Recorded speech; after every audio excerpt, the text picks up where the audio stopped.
walwalka wuxuu yahay in la tilmaamo waa fiicnaan lahaa.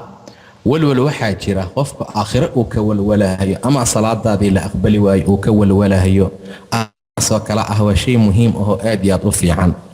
haddii arrin adduun uu ka walwala, macnaha walwalka sidee buu ku imaan karaa? maxaa hal mar haddii ay noo cabiri karta gabadha way fiicnaan lahayd walwalka waxa uu yahay.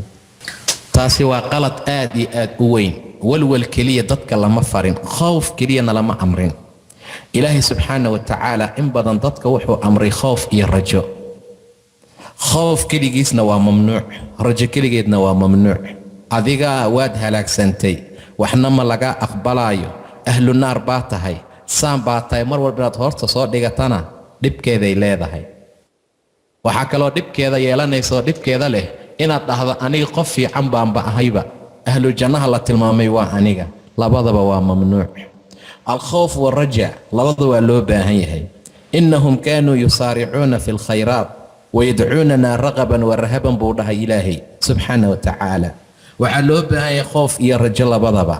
khoofka iyo rajaha waxaa lagu tilmaamaa taagan yahay. shimbirka laba baal buu leeyahay, mid hadduu ka go'o ma duuli karo. qofka mu'minkana rajaha iyo qoofka waa labadiisa baal baa lagu tilmaamaa. sidaa darteed baa mid markuu maqan yahay cibaadadiisii iyo hadalkiisu toosaynin.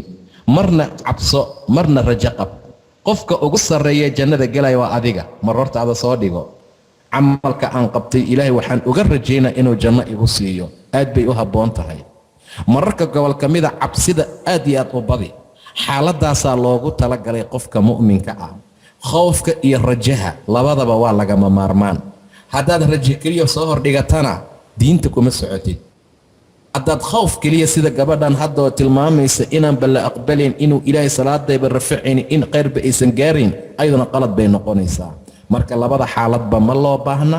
cabsi keliya ha waxaynine mararka gobol ka mida qalbiga gasho inuu rabbi kaa aqbalo, addoommada uu jecel inaad ka mid tahay. ilaahay aayadaha wuu isku dheelitiraa, marna waa laysku daraa. nabbi cibaadii anii ana alghafuuru raxiim waa rajo, wa ana cadaabii huwa alcadaabu alaliim waa khawf. ina allaha sariicu alxisaab wa annahu shadiidu alciqaab. waxa waaye khawf iyo rajo. marka mar walba cabsi keliya ma ahee, cabsi iyo rajo labada waa laysku daraa insha allahu tacaala.